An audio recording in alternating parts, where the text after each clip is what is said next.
بسم اللہ الرحمن الرحیم۔ بات چل رہی تھی، کچھ اہم تنبیہات کے بارے میں بتا رہے تھے۔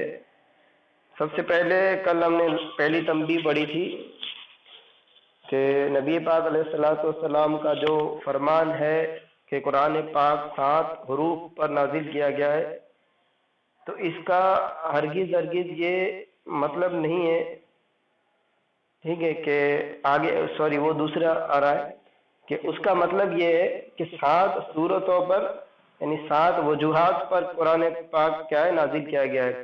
مطلب کوئی بھی قرآن پاک کا جو لفظ ہے وہ الگ الگ طریقے سے بعض اوقات نازل ہوا ہے، تو وہ زیادہ سے زیادہ کیا ہے، اس کی 7 وجوہات نکلیں گی، ٹھیک ہے۔ جیسے میں نے ایک آپ کو ویڈیو بھیجا تھا، امید ہے آپ نے سنا ہوگا، ہائی تلک، ہائی تلکا، ہت تلکا، ٹھیک ہے۔ تو یہ ایک لفظ اس سے کم بھی ہو سکتا ہے، اس کی صورت ہو جیسے مالک یوم الدین، مالک یوم الدین، یہ 2 صورتوں میں پڑھا گیا ہے، ٹھیک ہے۔ اور زیادہ سے زیادہ مطلب کیا ہے کہ 7 صورتیں ہوں گی، اس سے زیادہ نہیں ہو سکتا ہے۔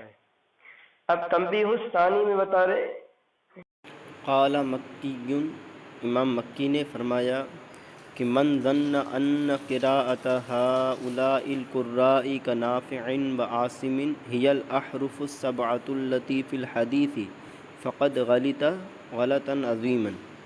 امام مکی فرماتے ہیں کہ جو یہ سمجھتا ہے، یہ گمان کرتا ہے کہ ان قراء کی جو قراءت ہے، جیسے امام نافع ہیں، امام عاصم ہیں، ان کی جو قراءت ہے، هي الاحرف السبعة التي في الحديث، اوپر جو حدیث گزری جس میں 7 حروف کا ذکر ہے، تو یہ 7 قراءتیں ہی کیا ہیں، 7 حروف ہیں جو حدیث میں بیان ہوئی ہے۔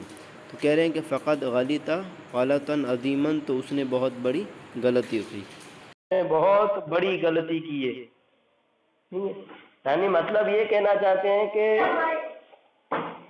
جو یہ مطلب یہ جو 7 قراءتیں ہیں نا، یہ حدیث کا مطلب یہ حدیث سے مراد یہ 7 قراءتیں نہیں ہیں، ٹھیک ہے۔ جو یہ سمجھ لیتا ہے کہ مطلب جو قرآن پاک کو 7 حروف میں اتارا گیا، اس کا مطلب یہ 7 قراءتیں ہیں، تو یہ کیا ہے، بڑی غلطی کر رہا ہے۔ کیوں کر رہا ہے اور کیسے نہیں ہے، اب یہ اس کی وضاحت کریں گے۔ قال فرماتے ہیں وَيَلْزَمُ مِنْ هَذَا، اس سے تو یہ لازم آئے گا،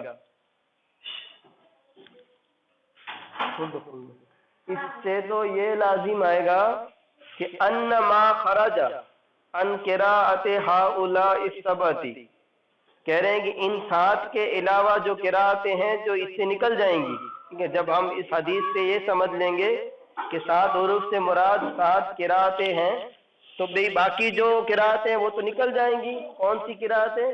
مما ثبت عن الائمۃ وغیرہم، جو ان 7 ائمہ کے علاوہ دوسرے ائمہ سے کیا ہے، ثابت ہے، ٹھیک ہے۔ ووافق خط المصحف، اور مصحف کے خط سے کیا ہے، موافق بھی ہیں، کہ اللہ یکون قرآن، تو وہ کیا ہے، قرآن نہیں ہوں گی، ٹھیک ہے۔ مطلب کیا ہوگا کہ اگر یہ سمجھ لیا جائے کہ بھئی 7 حروف سے مراد 7 قراءتیں ہیں، تو اس کے علاوہ جو قراءتیں ثابت ہیں، ٹھیک ہے، وہ کیا ہے، وہ جو 7 کے ان ائمہ کے علاوہ جو دوسرے ائمہ سے جو قراءتیں ثابت ہیں، اور وہ قراءتیں کیا ہیں، مصحف شریف کے موافق بھی ہیں، وہ قرآن نہیں ہے، ٹھیک ہے، قرآن وہ نہیں ہے۔ فہذا غلط عظیم، اور یہ بہت بڑی غلطی ہے، ٹھیک ہے۔ تو ہرگز ایسا نہیں ہے کہ جو حدیث پاک میں جو 7 حروف ہے اس سے مراد یہ 7 قراءتیں ہیں، بلکہ آگے اس کی اور وضاحت کر رہے تھے کہ وَالسَّبَبُ فِي الْاِقْتِصَارِ عَلَى السَّبَبِ، اب یہ پیدا ہوا کہ بھئی پھر 7 قراءتوں پر ہی کیوں اتفاق کیا گیا، ٹھیک ہے۔ جب دوسرے ائمہ سے قراءت صحیح سند کے ساتھ ثابت تھی، اور دوسرے ائمہ کی قراءت بھی اپنے وقت میں مشہور تھی، تو ان کی قراءتوں کو بھی رائج کرنا چاہیے تھا، ان کی قراءتوں کو بھی پڑھنا چاہیے تھا۔ ساتھ ہی پر اختصار اب کیوں کر لیا گیا ہے، تو کہہ رہے ہیں کہ وَالسَّبَبُ فِي الْاِقْتِصَارِ عَلَى السَّبَعَةِ، 7 پر اختصار کرنے کا سبب یہ ہے ما ان فی ائمۃ القراء من هو مثلهم حفظا وفضلا وعلما، اس کے باوجود کہ ائمہ قراء میں کیا ہے، ان 7 کے جیسے حفظ، فضل اور علم میں ان کے جیسے تھے، یعنی دوسرے جو ائمہ قراء تھے وہ حفظ میں، علم میں، فضل میں، فضیلت میں ان ساتوں کے جیسے تھے، بلکہ بعض ان سے بھی زیادہ تھے. تو ان کے باوجود بھی سات پر اختصار کیوں کیا گیا؟ تو کہہ رہے ہیں کہ ہوا ان الرواۃ عن الائمۃ کانوا کثیرا جدا. اب ہوا یہ کہ بھئی 7 امام ہیں اور ان کے جیسے دوسرے ائمہ ہیں، وہ تو چلو ائمہ تو ہم شمار کر لیں گے، ٹھیک ہے، ان ائمہ کو تو ہم شمار کر لیں گے، لیکن جو ان ائمہ سے سننے والے ان کے شاگرد تھے، وہ کیا ہے، ان کے جو راوی ہیں وہ بہت زیادہ ہو گئے، ٹھیک ہے. اب ظاہر ایک عالم ہوگا، ایک قاری اتنا بڑا ہوگا تو اس کے راوی، اس کے شاگرد کتنے زیادہ ہو جائیں گے، ٹھیک ہے. تو اب اس کی کہہ رہے ہیں کہ راوی بہت زیادہ ہو گئے، ٹھیک ہے. اب ایک تو ائمہ اتنے زیادہ، اوپر سے ان کے ہر امام کے راوی عدد زیادہ. تو اب ہوا کیا کہ فلما تکاثرت الہمم، ٹھیک ہے، پھر ہمتیں جب کم ہونے لگی، ٹھیک ہے، یعنی پھر بعد میں جو آنے والے جو طالب علم تھے اور قرات کا علم حاصل کرنے آتے تھے، ان کی ہمتیں جواب دینے لگی کہ بھئی اتنے سارے ائمہ، پھر ان کے اتنے سارے راویوں کی قرات کو حفظ کرنا، ان کو یاد کرنا، پھر اسی طرح آگے پہنچانا کیا ہے، اس میں ان کی ہمتیں جواب دینے لگی. اکتسروا بما یوافق خط المصحف العثمانی علی ما یسهل حفظه وتنضبط القراءۃ به، ٹھیک ہے. تو انہوں نے کیا کیا، اختصار کیا اس پر جو کہ کیا ہے، خط مصحف عثمانی کے خط کے موافق تھا، اس بات پر کہ اس کا حفظ کیا ہے، اس شرط پر کہ اس کا حفظ آسان ہو اور اس کی قرات کو کیا ہے، ضبط کیا جا سکے، ٹھیک ہے. فنظروا إلى من اشتهر بالثقة والأمانة وطول العمر في ملازمة القراءة والاتفاق على الأخذ عنه. پھر انہوں نے نظر کی کہ اس کی طرف من اشتہر بالثقۃ، جو اعتماد میں سب سے مشہور ہو، والامانت، اور امانت میں، وطول العمر فی ملازمت القراءۃ، اور قراءت کی یہ تدریس میں، قراءت کے پڑھانے میں اور قراءت کرنے میں اپنی لمبی عمر اس نے بسر کی ہو، ایسے کی طرف کیا ہے، ان طلباء کی نظر گئی. اور کیا تھا، والاتفاق علی الاخذ عنہ، اور ایسے اماموں کی طرف ان کی نظر جانے لگی جس سے کیا ہے، اتفاق ہے طلباء کا قراءت کا علم لینے کا، ٹھیک ہے، سب لوگوں کا، ائمہ کا، کہ یہ سب کیا ہے، ثقہ ہیں اور امانت دار ہیں، اور ان کا کیا ہے کہ ان کی عمر قراءت کے اس میں نکلی ہے، اور ان سے کیا ہے، قراءت کا علم حاصل کرنے میں سب کا اتفاق ہے. تو ایسے اوپر ان کی نظر گئی. فافردوا من كل مصر اماما واحدا، پھر تو چونکہ امام تو بہت سارے تھے تو انہوں نے ہر ایک الگ الگ شہر سے ایک امام کو کیا ہے، منتخب کر لیا تنہا طلب. ساتھ میں ولم یترکوا ما ذلك نقل ما كان علیہ الائمۃ غیر ہؤلاء من القراءات والقراءۃ به. کہ اس کے باوجود بھی انہوں نے اگرچہ اب 7 الگ الگ شہروں کے 7 اماموں کو کیا ہے، چن لیا اور اس پر اب اکتفا کیا، لیکن اس کے علاوہ جو دوسرے ائمہ قراءت تھے ان کی قراءت کو نقل کرنے کا بھی انہوں نے ترک نہیں کیا، ٹھیک ہے، ان کی قراءت بھی انہوں نے نقل کیا، اگرچہ وہ ان کو کیا ہے، اتنی شہرت اب نہیں دی جانے لگی اور ان کو اتنا زیادہ پڑھا نہیں جانے لگا، لیکن ان کی روایت کو بھی کیا ہے، نقل کیا جانے لگا، ٹھیک ہے.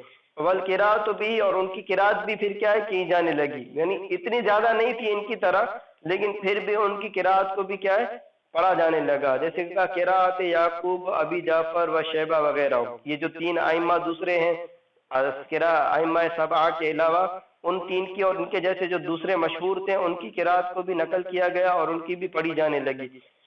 تو پورے بسم اللہ الرحمن الرحیم. واصح القراءات سندا نافع وعاصم وافصحها ابو عمرو والکسائی. قراءت سند کے اعتبار سے سب سے صحیح ترین قراءت حضرت نافع اور حضرت عاصم کی ہے، ٹھیک ہے. تو یہاں سے مطلب صحیح سند کے اعتبار سے بتا رہے ہیں کہ زیادہ صحیح سند، ٹھیک ہے، دوسری بھی صحیح سند ہے لیکن زیادہ جن کی سند پختہ اور راوی زیادہ مضبوط ثقہ ہے وہ کیا ہے، حضرت نافع اور عاصم کی ہے. اور فصاحت کے اعتبار سے جو سب سے زیادہ ہے وہ کیا ہے، ابو عمرو اور کسائی کی ہے. فصاحت آپ پڑھ چکے ہیں، میں پوچھا جا سکتا ہے، ٹھیک ہے، کہ صحیح اصح القراءت سندن ان فلا فلا امام کے آپشن میں دے سکتے ہیں اس طرح سے. دیکھیے آگے ہے وَعْلَمْ أَنَّ الْخَارِجَ عَنِ السَّبْعِ الْمَشْهُورَةِ عَلَى قِسْمَيْنِ۔ اب رہا جو ان 7 قرات مشہور قراتوں کے علاوہ جو دوسری باقی بچ گئی خارج ہیں، ان کی 2 قسمیں بنیں گی۔ القسم الاول ما يخالف رسم المصحف فهذا لا شك في أنه لا تجوز قراءته لا في الصلاة ولا في غيرها۔ تو پہلی قسم وہ ہے جو کیا ہے، ما یخالف رسم المصحف، جو مصحف کے خط کے مخالف ہوگی۔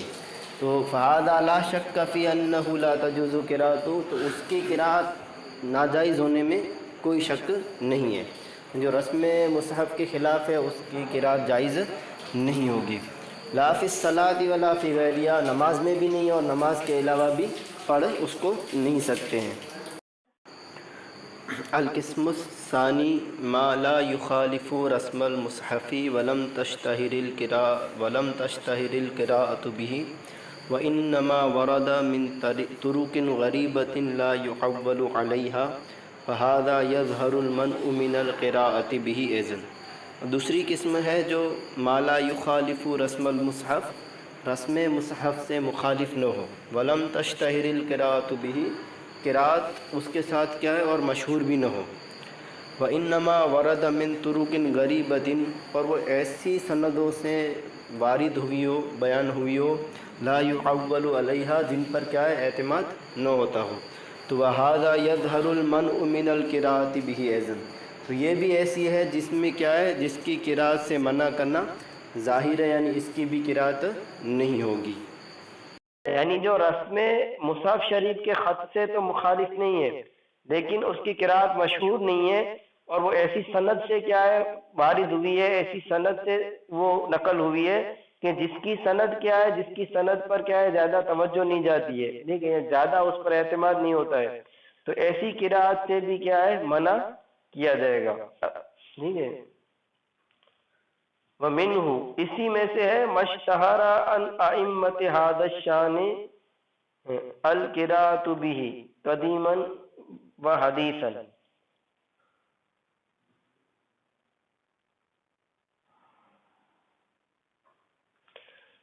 اسی میں سے ایک یہ ہے کہ مشتہر عن ائمۃ ھذا الشان، اس شان والے ائمہ سے جس کی قراءت قدیم اور حدیث کیا ہے، قدیماً و حدیثاً مشہور ہو، ٹھیک ہے، یعنی جو ائمہ دوسرے ہیں ان سے اس ایسی کی ایک قراءت ہو جو کیا ہے مشہور ہو، ٹھیک ہے، مشہور ہوئی ہو، اوپر والی مشہور نہیں تھی لیکن یہ قراءت مشہور ہے، ٹھیک ہے، اب چاہے وہ قدیم ہو، قدیم طور پر ہو، یعنی چاہے نہیں ہو، ٹھیک ہے، مشہور ہو گئی ہو، تو فہذا لا وجہ للمنع منہ، تو ایسی قراءت کو کیا ہے منع کرنے کی کوئی وجہ نہیں ہے پڑھنے کے بارے میں کہ اس کو پڑھا نہ جائے، ٹھیک ہے۔